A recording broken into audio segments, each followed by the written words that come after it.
Kedves hölgyeim és uraim, jó estét kívánok! Kérem szépen, mindenki foglaljon helyet, hogyha még eddig nem foglalt, aztán megkezdenénk a ma esti műsorunkat. Good evening, everyone. I'd like to, I'm very happy that you have come and all the welcome guests that we have among us. Our program is about to start, and we'd like to ask that you take your seats at this point. And then I'm going to give the word over to Zsuzsanna and Gyula to start our program this evening. Thank you. We would like to toast the ambassador, Szabolcs Takács, for hosting us here, and we are so thankful for you that we're able to stay in this beautiful, beautiful property. Thank you very much. Let's cheers. Cheers. Let's toast in the tables. Thank you. Yeah. Yeah. No, hagyjuk.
Please have your seats. We'd like to begin the program. Thank you very much.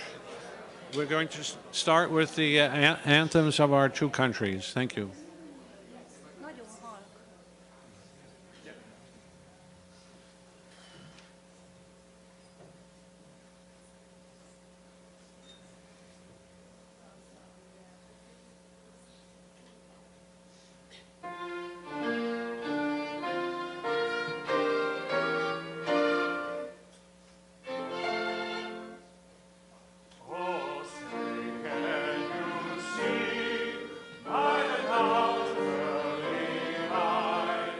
What's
please take your seats.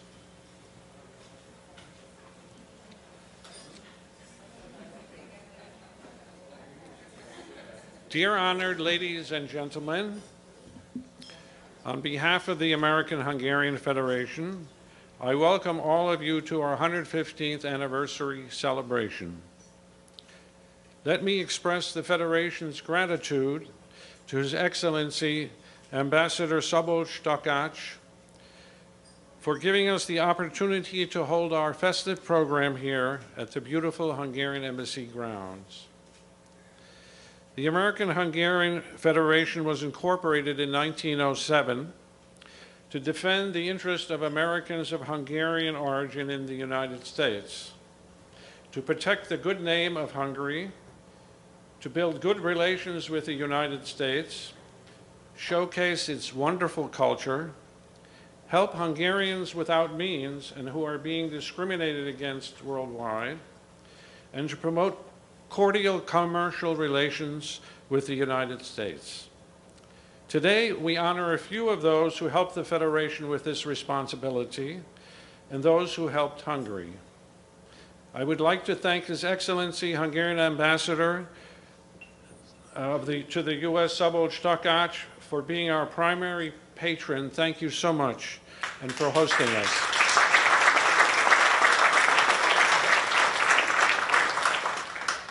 Thank you. It is a pleasure for us to welcome those in particular who came from Hungary all the way here.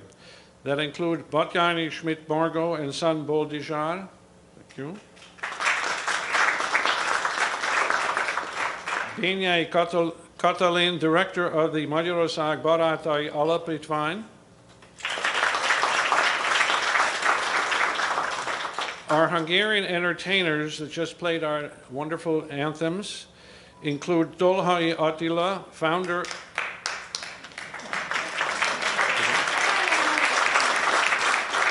Marian Peller, founder of the Virtuosos,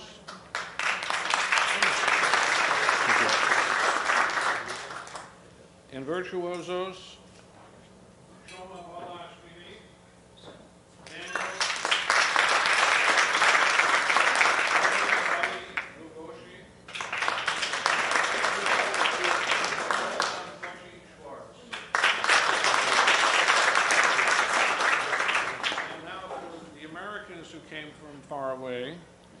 Pataki Ildikó came from California.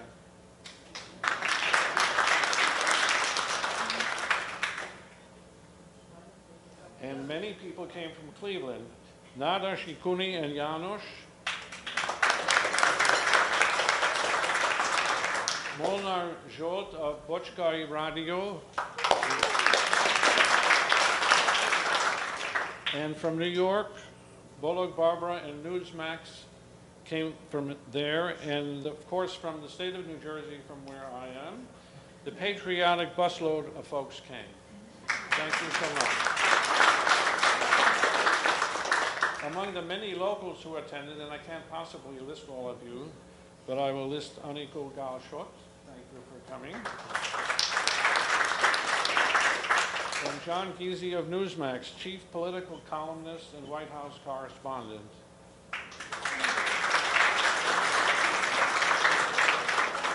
My apologies for not listing everyone, and now we will have someone who's very dear to me give her introduction. Zsuzsi Dreisiger-Stitz, please come to the podium. She is co-president of the Federation and also MC. Thank you.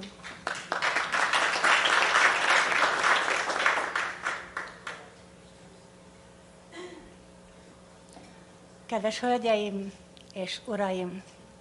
Békés, meghitt, kellemesen szép estét kívánok önöknek. Tisztelettel és meleg szeretettel köszöntöm kedves mindnyájukat. Köszönöm, hogy elfogadták meghívásunkat, és kitüntető jelenlétükkel megtisztelték az Amerikai Magyar Szövetség 115 éves évfordulójának ünnepi rendezvényét. Engedjék meg nekem, hogy szeretett hazám nyelvén, magyar nyelven szóljak ma önökhöz. Én képviselem ma Magyarország hangját. A 115 éves évforduló ünnepi pillanatai, a hagyományok és az emlékek ápolása felemelő érzés, megújító erővel bír. Az emlékév egyben történelmi mérföldkő is. A jubileum alkalmával érdemes megállni, pillantást vetni kimagasló elődjeinkre, a határtalan magyarságunk értékeire és a világban elismert tetteinkre. Fontos átértékelni ebben az örökmozgó világunkban a helyünket, a jelenünket, mert a változás kapujában élünk. Az átalakulás a továbbhaladásunk útja, mely egyben az új jövőnk nyitánya. Mit kívánhatnék szebbet, jobbat, mint hogy történjen minden az amerikaiak és a magyarság javára, dicsőségére, Isten áldásával. Köszönöm.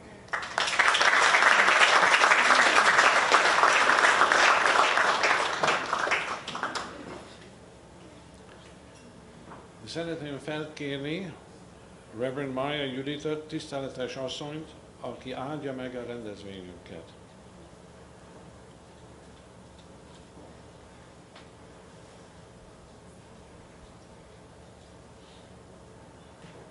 Hajtsuk meg fejünket és imádkozzunk. Mennyei felséges Istenünk, mennyei édesatyánk,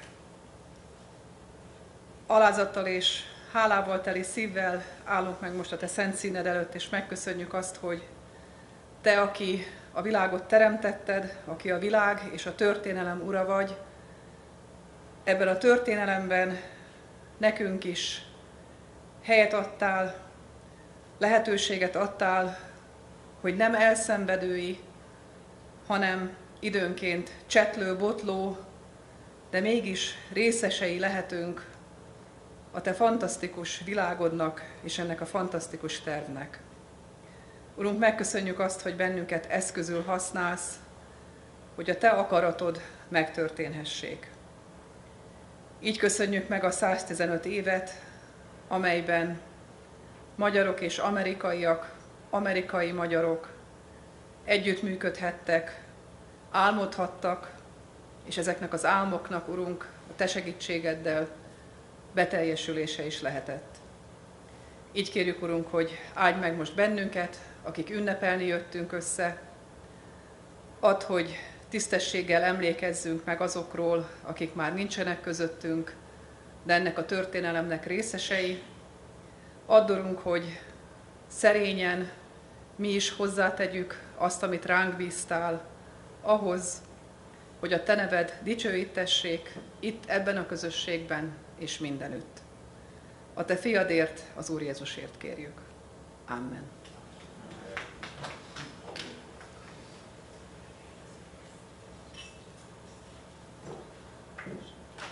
Most pedig felkérem nagy tisztelettel Őexcellenciája Takács Szabolcs urat, köszöntse a kedves vendégeket.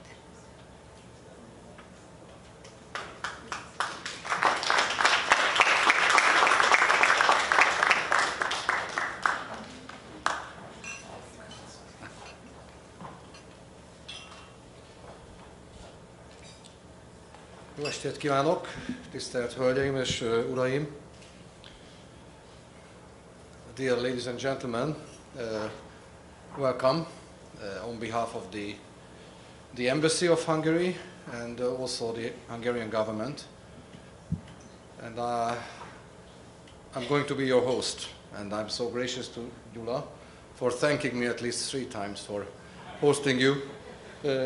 I think it's a joy and a pleasure of a Hungarian ambassador, and it's a pleasant duty to welcome Hungarians at the premises of Hungarian embassies, missions worldwide, and I'm no exception. I would like to single out maybe Brigadier General Szegő, who is also a host here, co-host. But I would like first and foremost single out my wonderful spouse, Emese. Together with her, we are very happy to have you here. And I'd like to thank Gyula for many, many things. first of all, for listing all the important personalities, because then I don't need to do it again. I will not do that. But there are many very important public personalities, figures here from the United States of America, also from Hungary, our country. But I would like to personally, by name, greet, of course, the leadership of the Hungarian American Foundation, Dr. Imre Nagy, német, Nagy Imre. We talked about Nagy Imre a lot these days. So Imre Német, who is the president of the federation, and the two co-presidents, Ms. Zsuzsa Drejszigestic and Gyula Balog. Thank you very much for organizing this, and I know that Zsuzsa has been laboriously working for many months to put this together. And so this is what we have today. I think it's a very prominent anniversary. We are talking about 115 years, which is a long time. I'm almost said in a person's life, but very few of us live for 115 years. And this is how we should look back at the history of this Hungarian organization. And I think you all who are here, who are organizers and who have been invited, are definitely here for a reason. Because you have a personal dedication to being Hungarian in the United States of America, and trying to keep and build and maintain and develop all the bridges that we have between the two countries. Zsuzsa said that in Hungarian, but you could read it, that she wishes that it will be a pleasant and peaceful evening. I'm quite sure this will be blessed because we have been blessed. Thank you, Reverend, for that. And certainly it will be pleasant as well. I hope it will be peaceful. We Hungarians talk about peace these days a lot, peace in the world, but I'm quite sure that we will have peace, and there is peace within the Hungarian diaspora in the United States of America. And my job as the ambassador currently, and all my predecessors before, have, of course, a natural duty to represent the country and trying to reach out to the Hungarian diaspora, wherever they live. This has been the mission of Hungarian government since the political changes in Hungary 30 years ago. I think it was quite controversial to reach out by communist government, but we are very thankful that communism is over, at least in Hungary, and we don't need to talk about communists. There are quite a few, but they are not in power, because Hungarians learned what communism means, and I'm also very pleased that we could dedicate a special institution here in the heart of America to the victims of communism. And I think we have to talk about these days more and more, because communism is not over, and especially the sentiment that the communists grabbed. But this organization is a very long organization. I think this is the oldest organization of Hungarians in the United States of America that was formally established. When was that? 1907, if I'm good at math. And the organization is older than the formal diplomatic ties between Hungary and the United States of America, which tells a story in itself. But Hungarians, of course, appeared before, and I'm not a dedicated expert of history either. There are more professionals who know the history of Hungarians in America, but just the other day we commemorated a Hungarian down in the south in Georgia, near Savannah, for he was fighting for the independence of America as a Hungarian prominent Hussar general, soldier, Fabrici Kovács Mihály, who together with his friend, Pulaski, Kazimierz Pulaski, a Polish guy, they were fighting for the independence of this country. And we are very proud of that. I mean, he's commemorated, and we just erected a memorial plaque near Savannah. My deputy just last year near Charleston, thank you, where he died. And later on, there were Hungarians in different, turns at the important turns of US history. I just read the other day, and you might know that, I didn't know, that when we talk about the Gettysburg Battle, there were many Hungarians who were fighting in the Civil War, and in Gettysburg, the Hungarians were the most represented foreign community by proportion. 800 Hungarians were fighting. Out of the 4,000 Hungarians, known Hungarians at the time, 20% of all Hungarians, known Hungarians living in the US, were fighting. And you know, many battles and places are named after Hungarian soldiers. And it's no wonder, because you know, these guys had to leave Hungary after the revolution was crushed, 1848, 1849, and prominent figures and soldiers had to leave, had to flee the country, and they came to the US with all their knowledge, and they were fighting for freedom and for this country. I think we have to be proud of them. And then Hungarians came later on, and those Hungarians who moved to the Midwest in large numbers, they established this organization. And this organization has seen many important turning points of our history. They have seen the First World War, and when Hungary lost almost everything. We lost 2/3 of our territory, we lost half of the population, and we still had to live on.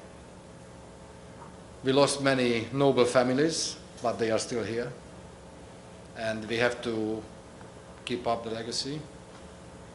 And many Hungarians had to come again, and they have seen terrible things in the early 20th century, in the 20s and 30s. They have seen the Second World War.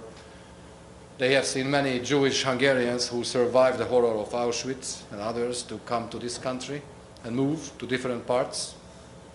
And of course, this organization has also witnessed 1956, another very important milestone in our history, of which we are very proud of.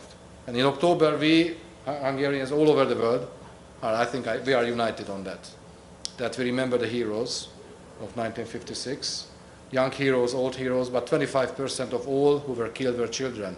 And we have to remember the children who were dying for freedom. And it had an impact not only on Hungary, but part of the world, Central Europe, Europe. And what we see today can be thanked to these guys who started in 1956. And those Germans who started 3 years before in 1953, but we don't talk about that too much. And then 1968, the Czechs and the Polish later in the 1980s. And the Hungarian students at the end of the 1980s, like the Prime Minister of Hungary currently, Viktor Orbán, who was a student fighter, and he was fighting for freedom. He didn't even want to form a political party. Then history wanted him otherwise. And now he has been the longest serving of Hungarian prime ministers in our modern era for the last 30 years. And I'm glad that many Hungarian politicians decided to come to the US recently. But this is a big country, and there are many Hungarian diaspora organizations and community living all over, West Coast, East Coast, and what's in the middle. So we had the Hungarian Prime Minister coming to New Jersey and Texas in August. We had the Hungarian President, the first female president, who we are very proud of her, and I know that many of you met her as well, Katalin Novák. She came to the US, she spent 10 days here. She was in New York and in California and in Missouri, Cleveland, Ohio, and we commemorated Hungarians and what the Hungarians have been doing here. And then just this week, we had, still we have, 2 ministers on US soil, but none of them is in DC now, so they would be here. But I'm also bringing the message from 2 cabinet members, Judit Varga, who is the Minister of Justice, and Szijjártó Péter, who is the Minister of Foreign Affairs, their message of congratulations to you. Personally, they asked me to forward it to you, which I'm doing right now. Judith might be coming back, and she's enjoying the US. Not the first time for her here, but first time as a young, ambitious female member of the cabinet, of whom we are very proud. I think both of them are very prominent representatives of this conservative Hungary that we are representing. And, but I don't want to talk about the Hungarian government now. I would like to, first of all, express our acknowledgement and our gratitude to what you have been doing individually and as an organization to these 2 countries. And I'm looking at Géza Serényi, who has just been awarded with Hungarian Order of Merit. Géza, congratulations again from this podium to you. Thank you for helping to build cultural ties and supporting everything. And I think I will have to stop because I still have to read something and it will take some time. And but I just want to express one wish from our side is that while you have been doing so much to build this bridge, keep this bridge, also try to bring the US closer to Hungary, not only Hungary closer to the US, and many things have changed. Many Hungarians were longing for, wishing for to be Americans 35, 30, 40 years ago, including myself. We didn't know much about the United States of America in the 1980s. But things have changed for the last 30 years. And Hungary has changed for the better. And the US has also changed. And things are a bit different. And I would like to ask you, just like what we do, just represent Hungary proudly, regardless of political commitments and political parties. Just represent Hungary proudly because the Hungarians deserve that. And those who had to flee the country because of political reasons certainly deserve our acknowledgement. It was extremely difficult to leave, but I can tell you that it was also extremely difficult to stay in Hungary and survive communism. And I think all these people deserve our acknowledgement. Now it's very important what a Hungarian ambassador has to tell you, not the person but the post. But I think there is someone who is more important. And it's not every day that a Hungarian organization is celebrating 115 years of history. And it's not every day that a Hungarian Prime Minister writes a letter to this organization, but this has happened now. And I would like to read out the words of Prime Minister Orbán Viktor. I quote, Dear Mr. President, ladies and gentlemen, as I write this letter, Hungary's census is already in full swing.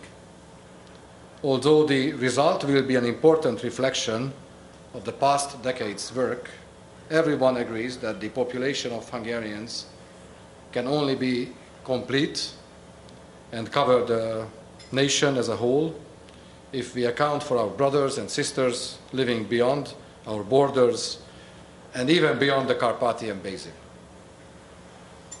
It is our historical experience that solely the country has borders, the nation has none.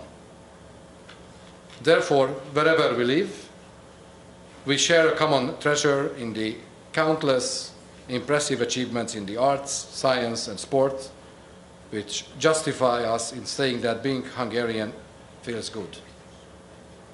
At the same time, even the best things, even the most exhilarating moments, can lose their excellence if there is no one to share them with. This must have been the thinking of those Hungarians who emigrated to the New World 115 years ago and founded the American-Hungarian Federation, thus expressing their solidarity and loyalty to the motherland. Thanks to the work of recent years, we can finally feel again that it is good to be Hungarian. Beyond our shared cultural heritage, we have been writing the future of our country together for more than a decade. So not only do we hold each other to account, but we can also count on Hungarians to work together across borders. Allow me to wish an uplifting celebration of the 150th anniversary of the Federation's founding for all members of the American-Hungarian Federation, and good health and strength in your day-to-day life. God bless you. Sincerely, Viktor Orbán, Prime Minister of Hungary. Dear Mr. President, in a name, we are present you the original copy of this letter, and I'm quite sure, quite convinced that this will be displayed at very important place.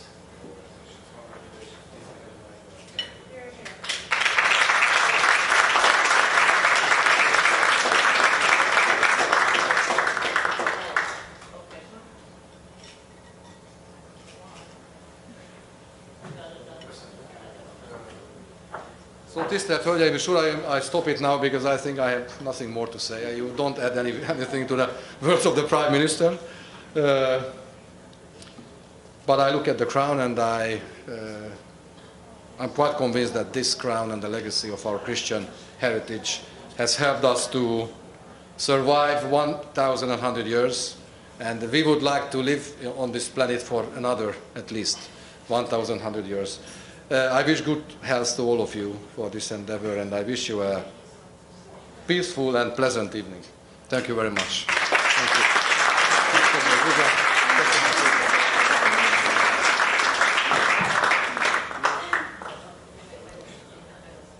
Kivel folytathatnánk most, mint a legaktuálisabb és a legfontosabb személlyel, az Amerikai Magyar Szövetség elnökével. Kérlek Imre, köszöntsd a vendégeket. Ladies and gentlemen, 1985, I came to the same building. I was scared to walk in. I was requesting a visa to Hungary, and I got my visa. Went to Hungary the first time from the United States.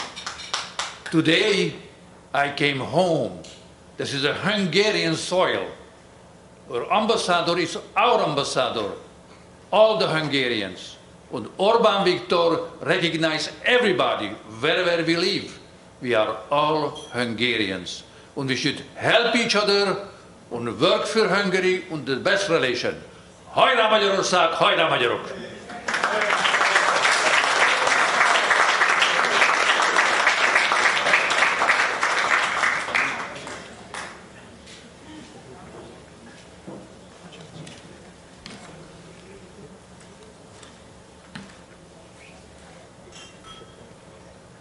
Csodálatos, különleges történelmi pillanathoz értünk. Az Amerikai Magyar Szövetség történelmi megemlékezése következik, az In Memoriam méltóságteljes percei. Az elmúlt 115 év vezetőiről, tagságáról emlékezünk. Ők Amerika földjén hűséges hazafiként, példamutató amerikai magyarként éltek, szolgálták mindkét hazájukat. Az örök világosság fényeskedjék nekik.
Kedves magyar testvérek! Egy 115 éves megemlékezésnek, évfordulónak vagyunk az ünnepi meghívottjai. 115 év, nagy idő. Sok változás történt ebben az időben, hiszen az a 115 év több ember öltőt ölel át. És talán elmondhatjuk azt, hogy most, a mai napon, hát ez az Amerikai Magyar Szövetség felérkezett egy csúcsra, egy magaslatra, ahol most egy kicsit megpihenhet, körülnézhet. Visszatekinthet a múltra, és egy kicsit előre is tekinthet magába a jövőbe. És hogyha a múltba tekintünk, akkor azt látjuk, hogy ha bár sok emberöltőt fog át ez az idő, sok változáson ment keresztül, mégis azért volt olyan dolog, ami nagyon jellemző volt rá. Mégpedig a szétszakítottság. Hiszen 100 évvel ezelőtt az első magyarok, akik idejöttek, hát milyen nehézkes volt akkor az átkelés a nagy óceánon. Nem volt akkor ugrándozás ide-oda Magyarország és Amerika között, hanem aki átjött, az valóban itt maradt. Aztán milyen nehezen változott az idő. Milyen nagy maradt ez a távolság. És főleg akkor, mikor Magyarországon beköszöntött a kommunizmus, és aki elmenekült, aki idejött, annak már azt se engedték meg, hogy telefonon vagy levélben valamilyen kapcsolatot kereshessen az ő szeretteivel, hiszen mindent cenzúráztak, nem engedték meg a leveleknek az őszinte tartalmát átengedni, vagy a telefonhívásokat. Ez volt a múlt, a szétszakítottság. Ezt jelképezi a rózsaszál, a gyertyáknak a fénye. Hogy valóban nagyon sok család, sok szeretett személy elszakadt egymástól. De ez a mai alkalom, ez a magaslatra jutás arra is egy lehetőség, hogy előre tekintsünk. Mi lesz a jövőben? Mert a jövő az mindenképpen rejt magában egy veszélyt, de egy reményt is. Változott a világ. Most azt látjuk, hogy van lehetőségünk arra, hogy könnyen kapcsolatot teremtessünk a magyarországiakkal, mindenféle úton, módon tudunk egymással beszélgetni, és tudunk állandóan utazgatni is. És pont ebben van talán a jövőnek a veszélye, hogy a mostani magyarok, hát a magyarságukat kiélik egy magyarországi utazással, és visszajöve már az amerikai életet élik. Míg a múltban az elszakítottaknak itt kellett megvalósítaniuk Magyarországot. Mindenki a saját városában, a saját közösségében építette a magyarságát és a haza szeretetét. De hogyan lesz ez a jövőben? Hát ez a remény, ami számunkra, hogy ennek a Amerikai Magyar Szövetségnek is lesz még egy 115 éve. És a nehézségek ellenére is össze tudja tartani a magyarokat, hogy valóban magyarként élhessünk az elkövetkezendő időben is. Megmaradjon ez a magyar identitás, hogy valóban egyek lehessünk. Most már ne elszakítottként, hanem közösen, de megmaradjunk magyarok.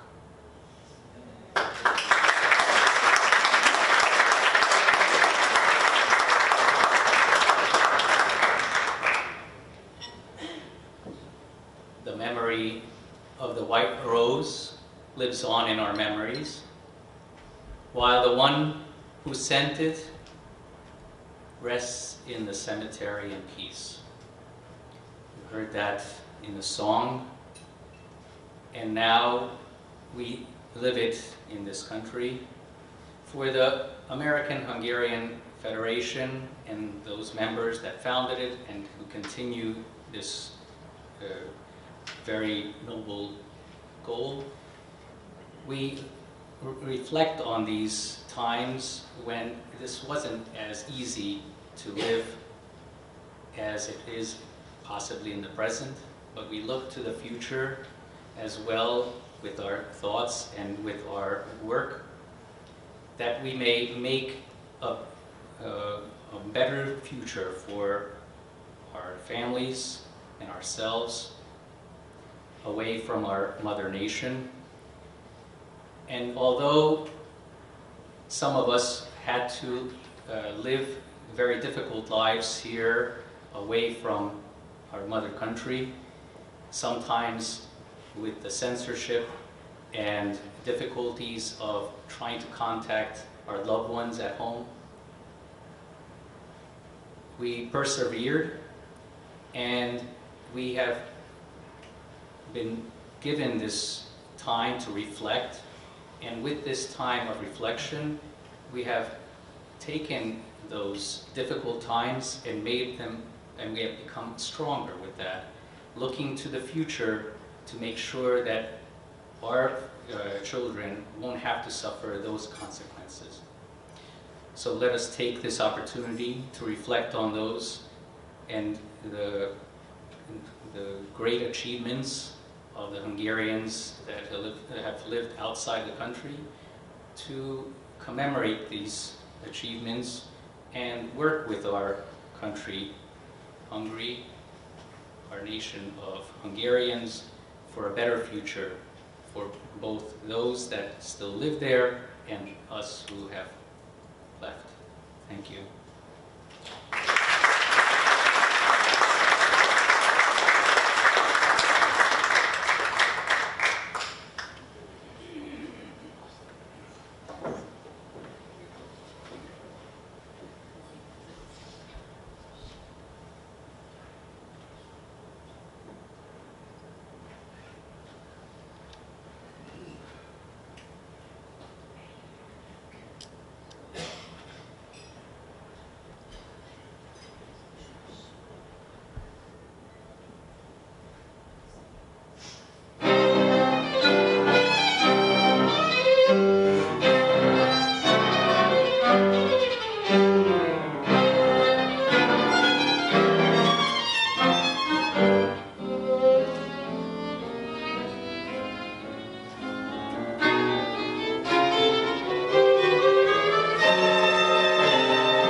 őszinte meghatottsággal, meleg tisztelettel köszöntöm a virtuózoknak és Dolgai Attila művész úrnak kivételes, szívmelengető történelmi megemlékezését. A zongoránál Balázs Kiri Somát hallottuk.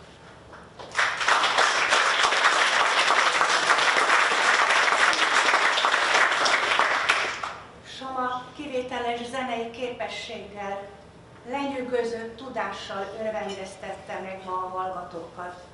Junior primadias zongoraművész.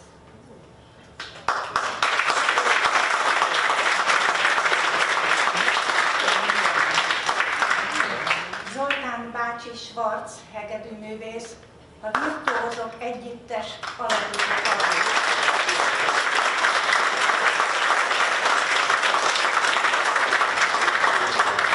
Négy éves kora óta hegedül. 14 évesen felvették a Magyar Zeneakadémia kivételes tehetségek osztályába. A virtuózok kamara együttes első hegedűse.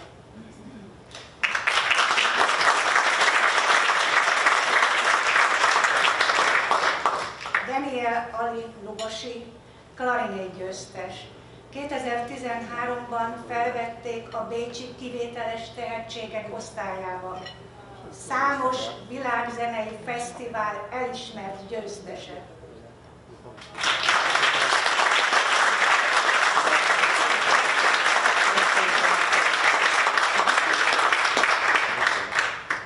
A gálaműsor égköve, alapítója, producere Peller Marian.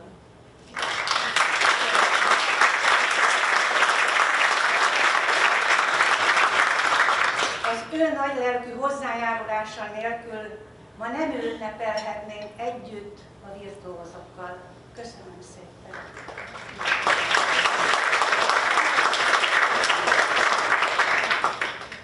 Dolgai Attila művész úrnak meleg szeretettel hálás köszönetünket teljesíteni. Jászai Díjas magyar színész, musical énekes, operett énekes, érdemes művész.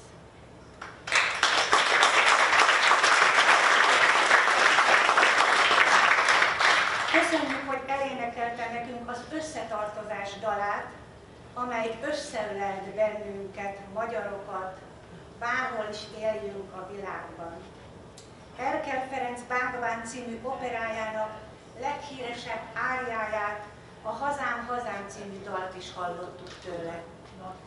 Csodálatosan visszaadta János Vitézből az Egy rózsaszál dalt is, ami bennünk zajló történelmi érzéseinket adta vissza.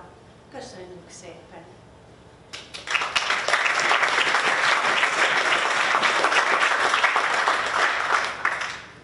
Kodály Hári János intermedzóját hallottuk Balázs Piri Soma és Schwarz Zoli előadásában.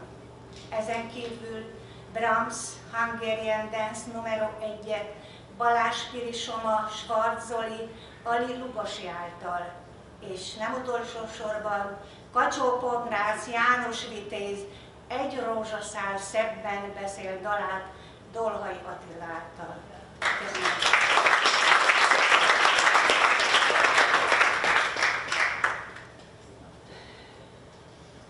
Most a kitüntetettek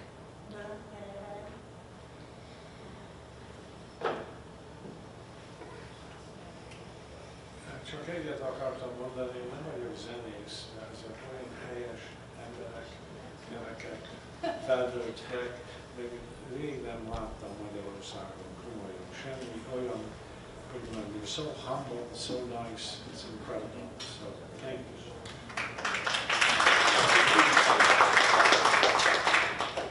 We continue our anniversary and holiday program with a presentation of awards.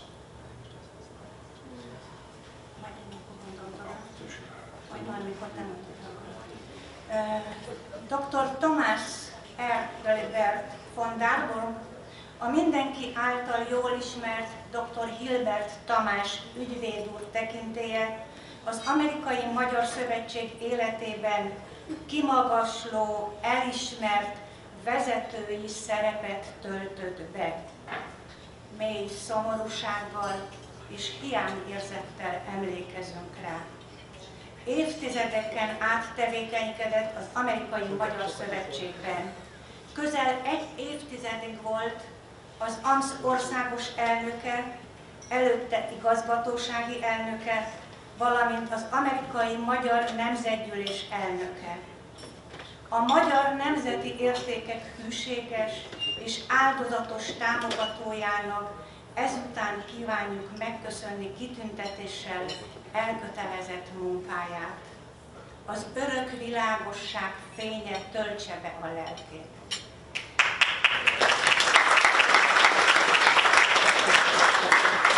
Felkérem Németh Imre elnök urat, adja át Hilbert Tamás fiának, Kurt Hilbert von Dorburgnak az elismerésünket.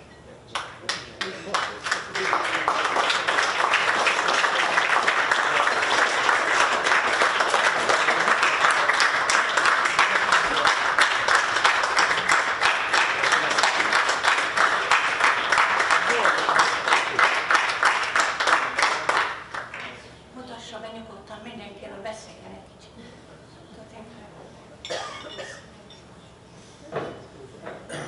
Elnök úr, well, no, let's do this in English. It's far better for me. And thank you all very much on behalf of my father. He meant a great deal to not only us, but to many of you, and a lot of other people that stretch the breadth of not only the country, but the world. I'm very proud of my father. And it would take a lot for me or anybody else to walk in those footsteps, because he did a great deal for the people that he loved, which are the people of Magyarország, the Hungarian people. And I want to thank you on behalf of my family for this honor. And I thank the ambassador, and I thank all of you for something that means a great deal to us. Köszönjük szépen!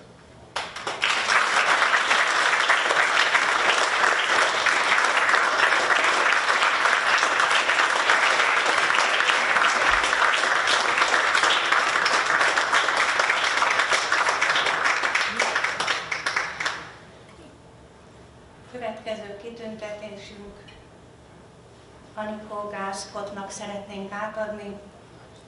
Ő tulajdonosa és főtervezője a Gál and Association-nek, egy Washington Metropolitan körzetben működő dekorációs és tervezőcégnek, mely csúcskategóriás projektekre szakosodott, beleértve a nagyköveti rezidenciákat is.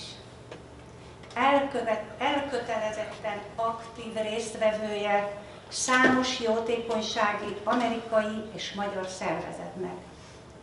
Büszkeséggel mondhatjuk, Anikó Gál Scott a magyar ügyek eklatáns nagykövete.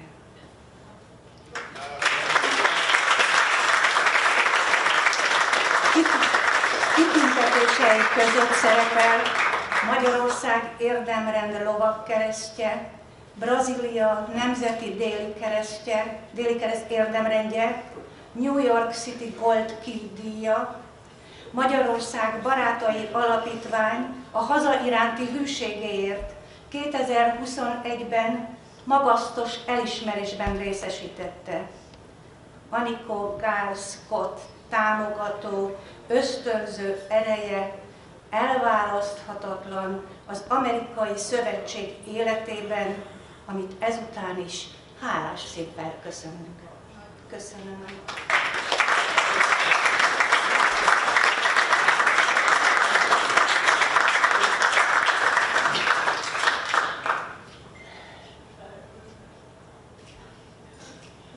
I am speechless, totally unexpected and humbled, truly upward to this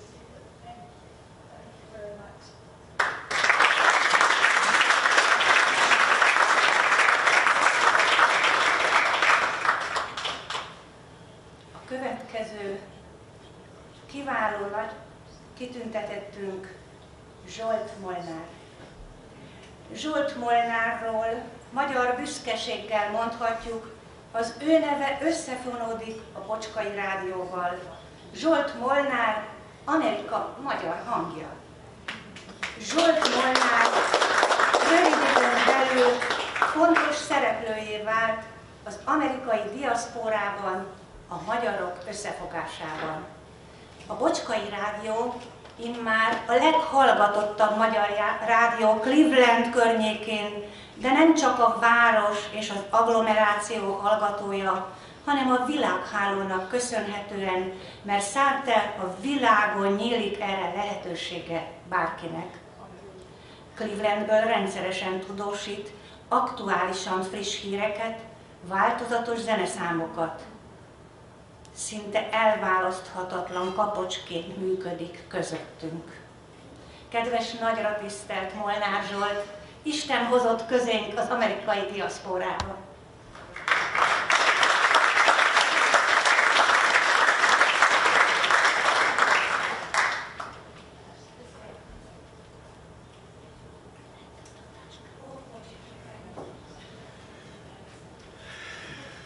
Mikor megtudtam, hogy azért is kell jöjjek, mert egy díjat adnak át nekem, nagyon-nagyon meglepett. Biztosan látták, hogy minden évben a Bocskai Rádiónak a logója egy kicsit változik, igazítunk valamit rajta. Az idén az van, hogy 10 éve a világhálón, ami valójában azt jelenti, hogy 10 éve, kereken 10 éve vagyok a munkatársa a Bocskai Rádiónak, és ez egy hosszú-hosszú időszak volt. Nagyon sok lépés volt benne.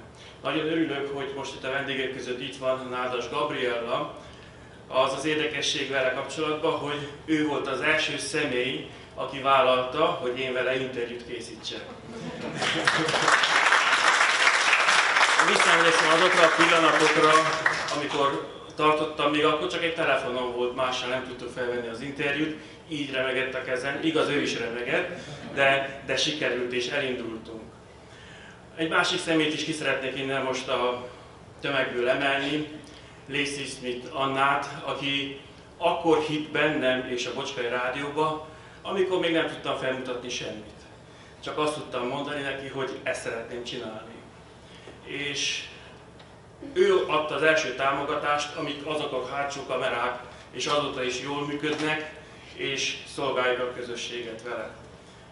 Azután nagyon-nagyon sokan támogattak. Többek között ki szeretném emelni most a magyar kormánynak a támogatását, a Betlen Gábor alapnak a segítségével. Nagyon-nagyon sok mindenre jutott és tudtunk menni, de ugyanakkor a nagyon sok ember is, akik itt ülnek, kisebb-nagyobb adományokkal támogattak minket, és így tudtunk haladni előre, és el tudtuk azt a célt érni, hogy a magyarok hangja legyünk itt Amerikában is. Nagyon nagy öröm ez, és nagyon szépen köszönöm. Az idén kaptam egy másik díjat is, ami Clevelandbe adtak át a helyi közösségtől. Azért éreztem nagyon fontosnak, mert az a közösség, aki között élek, értékelte, és próbálta megköszönni azt a munkát nekem és a kollégáimnak, akik között élek. De most ez tényleg azt mutatja, hogy ahogy Zsuzsanna mondta, hogy a hangunk elér tovább is. Még egyszer szeretném idézni Annát. Ő mondta, hogy Zsolt, ti visszatettétek Clevelandet a térképre. És ezt szeretném folytatni, hogy az amerikai magyaroknak továbbra is legyen egy hangjuk. Nagyon szépen köszönöm.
Alitól Kodály homásdalát hallottuk.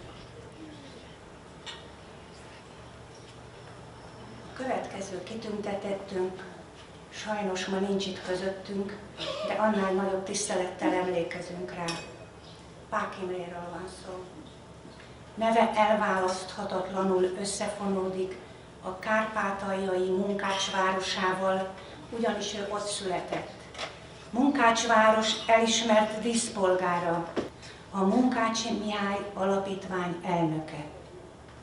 Elkötelezett hitvallása, egy munkácsi kulturális központ létrehozása, a hagyatékok közkincsététele, a festmények felkutatása, bemutatása, kiállítások szervezése, valamint a fiatal kortárs művészek támogatása.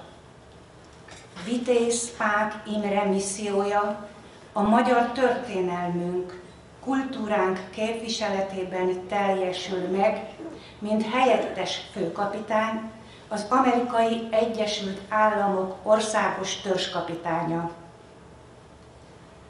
Nagyon nagy tisztelettel köszönjük, hogy lehetővé tette gála rendezvényünkre a magyar államiság jelképét, a magyar Szent Korona replikáját.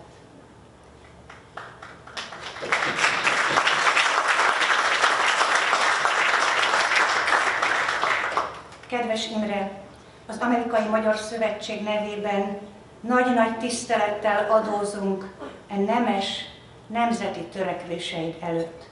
Kitüntetést később fogjuk átadni személyesen.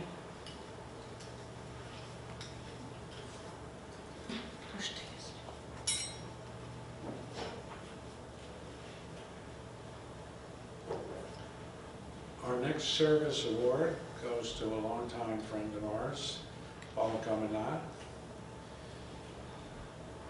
Paul is a well-known Washington, D.C. constitutional lawyer who has represented many members of Congress.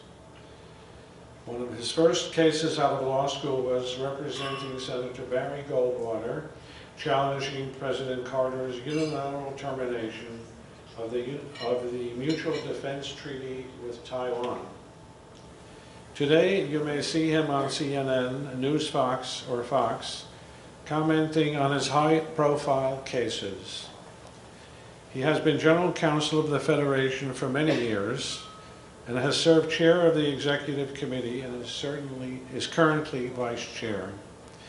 He has also served as a valuable member of AHF International Relations Committee, working with members of the Hungarian Congressional Caucus, particularly its co-chair, Congressman Andy Harris, in advancing American-Hungarian relations, as well as with officials at the State Department, White House, embassy staff, and civic organizations. He worked tirelessly to help arrange AHF's conference, 2020 conference on the 100th anniversary of the Treaty of Trianon, which had an international audience. He's a graduate of Rutgers College, Georgetown Law, and former Army officer, and has often guest lectured at the U.S. Naval Academy. Paul is a second-generation Hungarian from Akron, Ohio area, whose parents fostered Hungarian culture among his 6 brothers and sisters. He also plays a mean chardash on the accordion. Presenting his award is AHF President Dr. Imre Nemeth.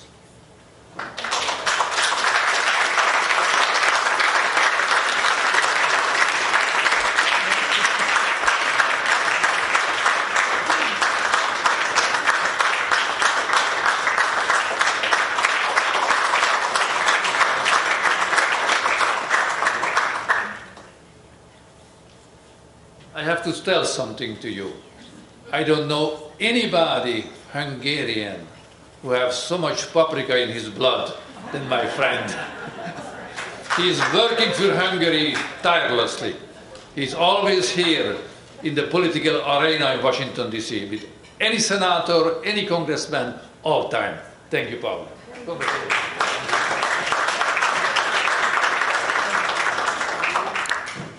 Thank you very much. I appreciate it. And I've heard that there was going to be a visa problem with some of the musicians coming here tonight, and I was worried I was going to get a phone call from Julia to bring my accordion and entertain you, but luckily I didn't have to do that, and we enjoyed this music very much.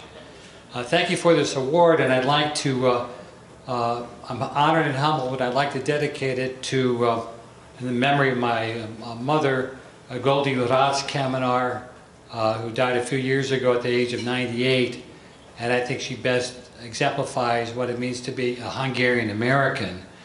She was born in Johnstown, Pennsylvania to Hungarian immigrants, and later moved to the Akron area where she met my father, who's also parents were were Hungarian immigrants. As a young girl of 17, she was crowned Queen of All Nations at the annual festival for various European nationalities, wearing her traditional Hungarian dress. She sponsored refugees and freedom fighters from the '56 revolution to our area, and she taught them English to help them assimilate in our wonderful country. She instilled in me and my 6 brothers and sisters the love of Hungarian culture, food, and music, and had us participate in the church's Hungarian dance troupe at the Hungarian festivals. As an accomplished pianist, she often played at the local radio station during the Hungarian hour and encouraged our siblings to take up instruments. And for me, it was the accordion, and with my band in high school, I played every Saturday night at the Hungarian Social Club. So it was quite an honor, and I made some money then to go to Rutgers College in New Brunswick. My first words as a young boy that I quickly learned Hungarian was from my grandmother, Nem szabad and Kikups. So 40 years, it's been 40 years when I took my lovely wife Sue to Hungary for our honeymoon and to search for my roots and find some of my relatives, and we've been back since for our anniversary. We look forward to visiting again soon. So in conclusion, it's been fortunate to have the opportunity to work with this fine organization, to work with my colleagues on the International Relations Committee, Aniko, Imre, Peter Gahadi, Frank Kostodush, and Akos Nagy, who couldn't be here. And I hope to continue to work forward to improve relations with American and Hungarians. Köszönöm szépen.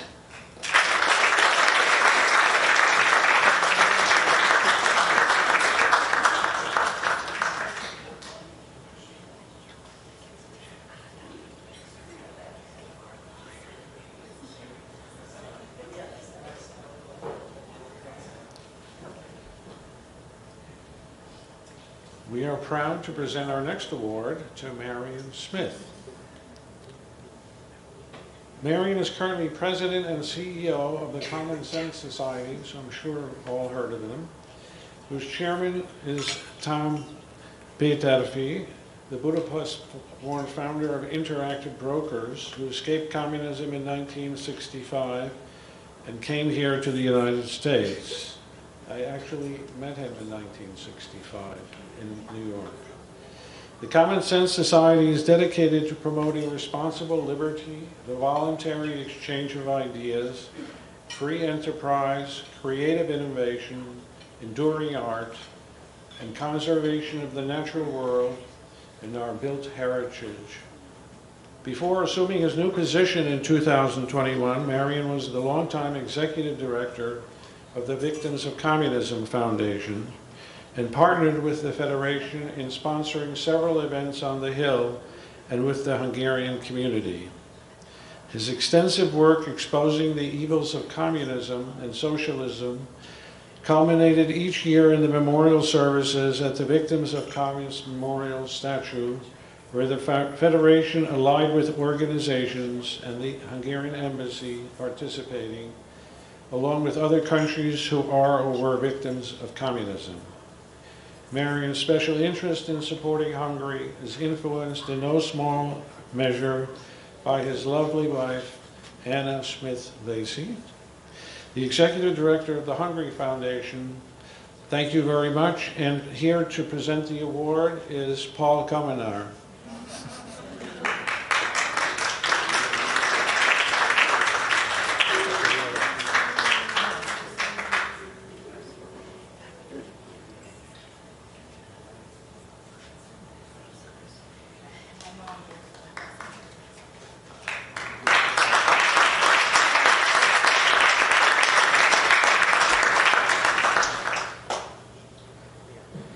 Well, nagyon köszönöm, Your Excellency, ladies and gentlemen, the organizers, the embassy staff.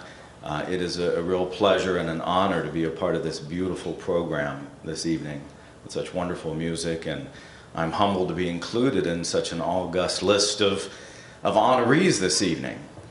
When Anna and I married 9 years ago in Budavar, someone came up to me who had been a long-time husband of a Hungarian and said, good luck, you're now an honorary Hungarian. And I didn't know exactly, for better or worse, what that meant at the time, and they don't give you an orientation. So, you know, I have to remember things like Névnapots, not forget those. Those are very important. And memorize my Easter Monday poem and all of these sorts of things. But it's wonderful to be a part of the rich heritage, culinary-wise, artistically, architecturally, historically, that you Hungarians have. And that's the personal side. Now our daughter gets to be a part of that, benefiting from the best of Hungary and the United States. On the professional side, as you've heard, I've been fighting communists and socialists and trying to fight for common sense. And in both of those efforts, the Hungarian nation has been one of the most steadfast partners. And on the communism side, I was inspired by the stories of many of those young people in 1956, but then other Hungarians throughout the decades who, in their ways, had to exercise courage and survive the brutal regime of Hungary under communism. And today, as was already mentioned, communism is not finished in the world. And Hungarians and Americans are a part of a great civilization, and that civilization is threatened, not least by the Chinese Communist Party today. So we have to be inspired by the history to fight the new challenges we face. But if you look at what the American and Hungarian Federation has done, it's truly remarkable. For 115 years, they've taken full advantage of the unique thing we have in America, which is the ability for civic associations, citizens to voluntarily change lives. And the very first, I believe, thing that the Federation did was to erect a statue of George Washington in Hungary. And then if you look what they did in World War II, and then after '56, the people comprising the Federation raised the equivalent of many millions of dollars in today's denominations to support those Hungarians who were displaced. And I also want to thank the Federation for erecting a very small but meaningful plaque on the grounds of the Citadel in South Carolina for Mihai Kovács, who died defending Charleston against the British and fighting with some of my ancestors who were in South Carolina at the time. So I met Anna in New York, and once we decided we were probably going to get married, we said we've got to introduce our parents. And my family's very rooted in America, goes far back, hers in Hungary. And so we had them meet at about 8 a.m. at the Mihai Kovács statue in Charleston on the Citadel grounds, hoping that this historic example of Hungarians and Americans getting along could provide a template, which I'm happy to say has more or less carried out. So thank you again for this tremendous honor, and in the years ahead, the Federation has my steadfast support for the work that we will continue to need to do to promote freedom and our shared civilization. So thank you very much.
Somától Chopin Esdür Nocturne-t hallottuk, és a forradalmi etüdöt. Lugositól pedig Kodály omásdalát hallottuk.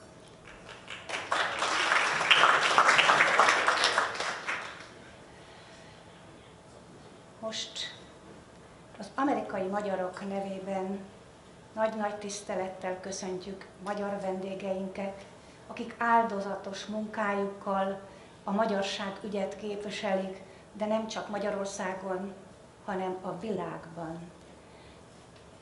Battyán Schmidt Margót tisztelettel köszöntöm, a Magyar Női Unió Egyesület és a Battyány Örökség Alapítvány elnökét.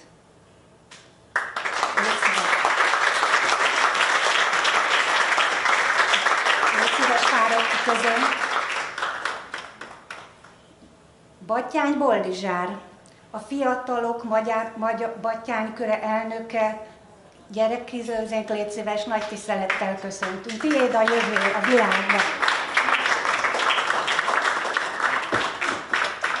Kérlek, Bényei Katalin, fáradj ki közénk, Magyarország Barátai Alapítvány ügyvezető elnökét.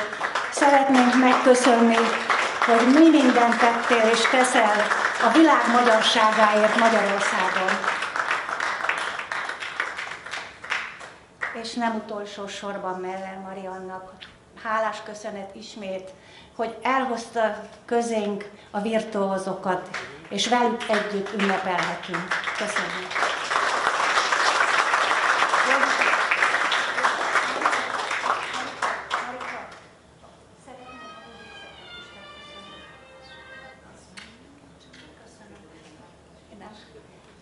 Akkor még a művészeket is szeretnénk felköszönteni egy szerény ajándékkal, és Boldizsárt is, hogy itt van közöttünk. Mindjárt. Ó, Boldizsár.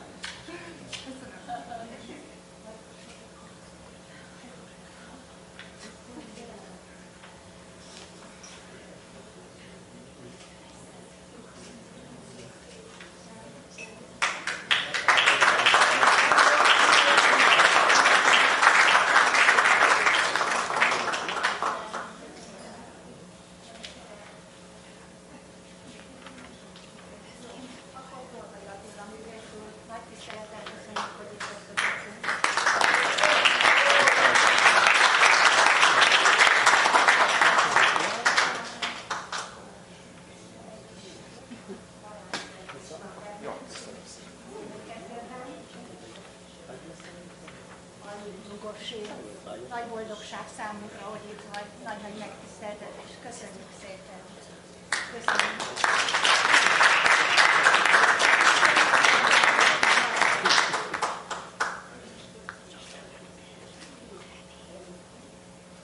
Schwarz Zoli, te egy olyan aranyos, olyan tisztelettudó, olyan kedves fiatalember vagy, mintha a saját gyermekem lenni. Nagyon megszerettem. Köszönöm, hogy itt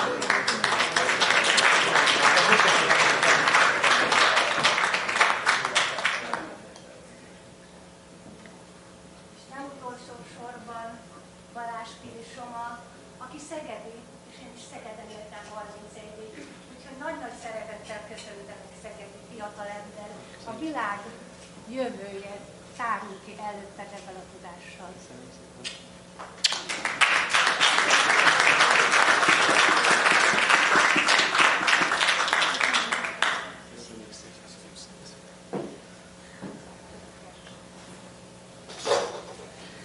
Most már egyetlen egy dolog magyarságunkkal kapcsolatban, ami nagyon fontos. Felkérem Battyány Boldizsárt, a Fiatalok Battyány Köre elnökét magyarországi szemmel.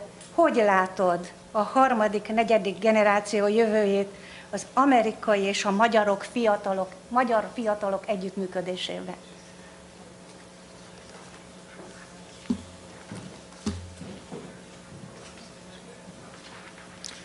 Dear ladies and gentlemen, tisztelt Excellenciás Uram, tisztelt Hölgyeim és Uraim! Először is nagyon köszönöm, hogy itt lehetek, és külön köszönöm a felkérést, őszintén megtisztelő számomra. Szerencsés vagyok. Szerencsés vagyok, hogy battyányinak születtem, mert olyan példákat és értékeket kaptam, amiket soha nem lehet elvenni tőlem. Szerencsés vagyok, hogy magyarnak születtem, mert ez egy olyan nemzet, ahol a kitartást, a szabadságvágyat és az összetartás is már az anyatejjel együtt szívjuk magunkba. Végül, de nem utolsó sorban szerencsés vagyok, hogy a 21. században születtem, mert a legnagyobb problémám nem az, hogy életben maradok-e, vagy hogy van-e mit ennem, hanem például a globális felmelegedés, vagy a szomszédunkban folyó háború. Sok mindenért lehetek tehát hálás, és még több mindenért vagyok szerencsés. Emlékszem, amikor betöltöttem a 18. életévemet, elgondolkoztam magamban, hogy ezt a sok jót mégis hogyan adja vissza az ember a sorsnak. Beszélgettem is erről többször a szüleimmel, és édesanyám mondata volt az, ami a leginkább megmaradt bennem. Mindegy, hogy mit csinálsz, de azt, ami mellett elköteleződtél, végezz teljes odaadással, és adj bele mindent. Törekedj arra, hogy te legyél a legjobb. Azóta is próbálok ez a mondat szerint élni a tanulmányaimban, a munkámban, illetve a hétköznapokban.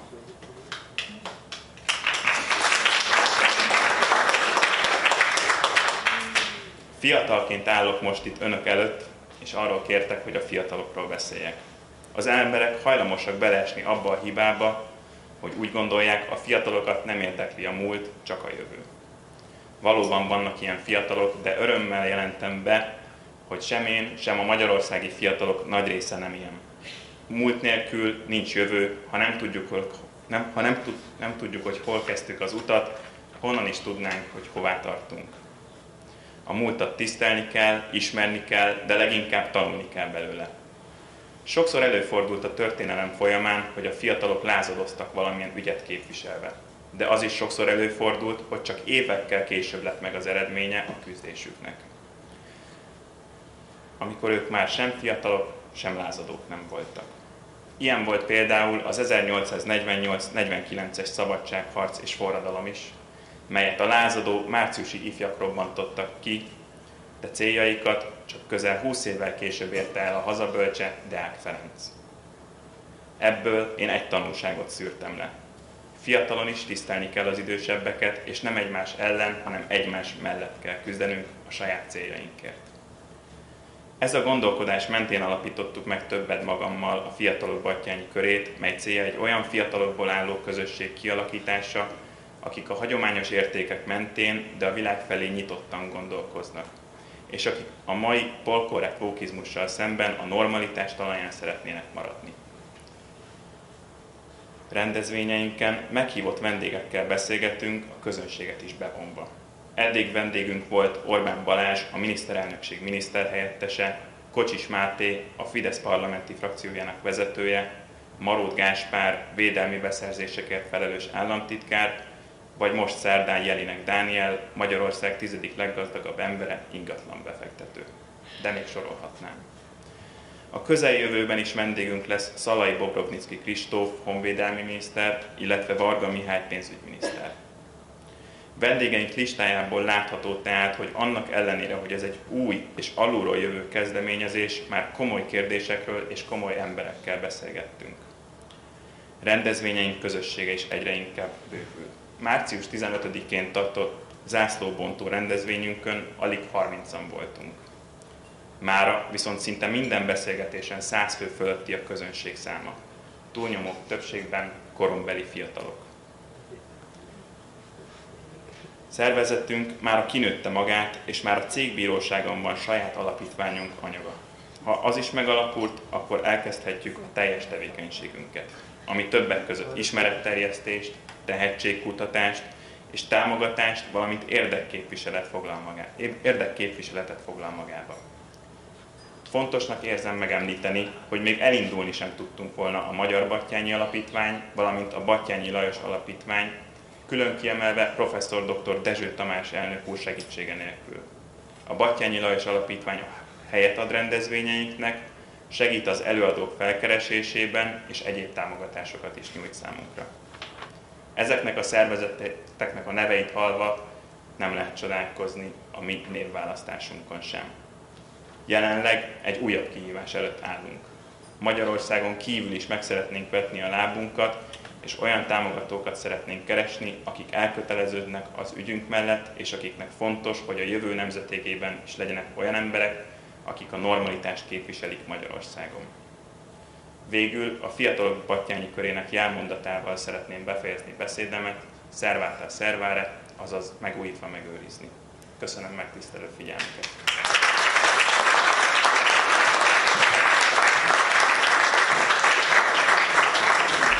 Köszönjük, kedves Boldizsár! Köszönjük! Most pedig köszönetünket és hálánkat szeretnénk kifejezni Amerikának, hogy a 115 év során biztonságos új otthont, új hazát adott a Kárpát-medence magyarságának Amerika. Végezetül hallgassuk meg együtt a virtuózok és Dolhai Attila tolmácsolásában a God Bless America dalt.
Kedves vendégeim, bizonyára mindannyian megéheztek és szomjasak.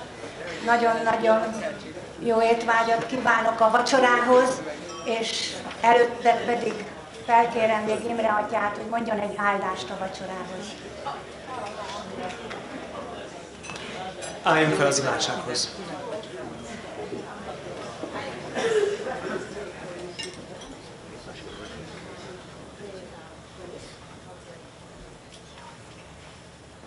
Az Atya és a Fiú és a Szentlélek nevében.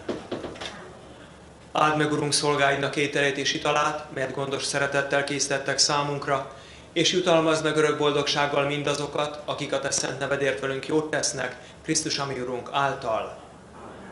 Az Atya és a Fiú és a Szentlélek nevében. És jó étvágyat kívánok!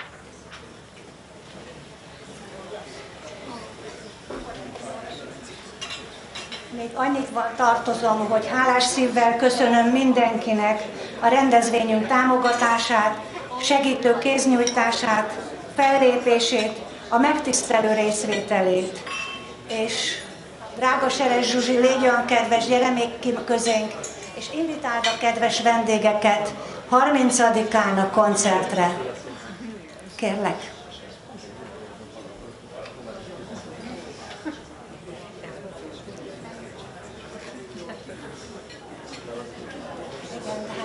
Neked az természetes.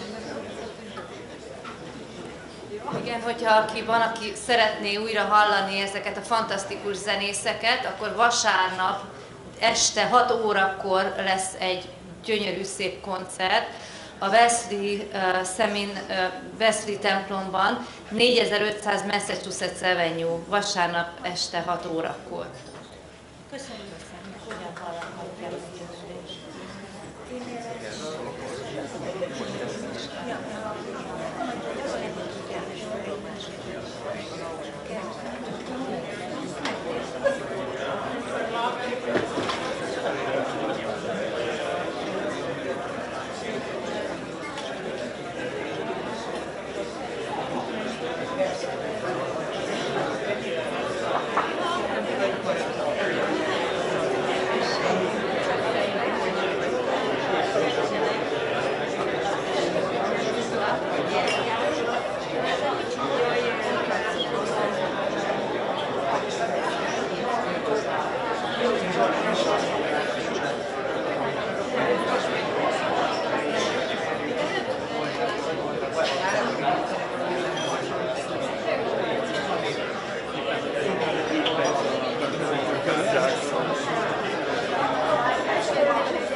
Segítek.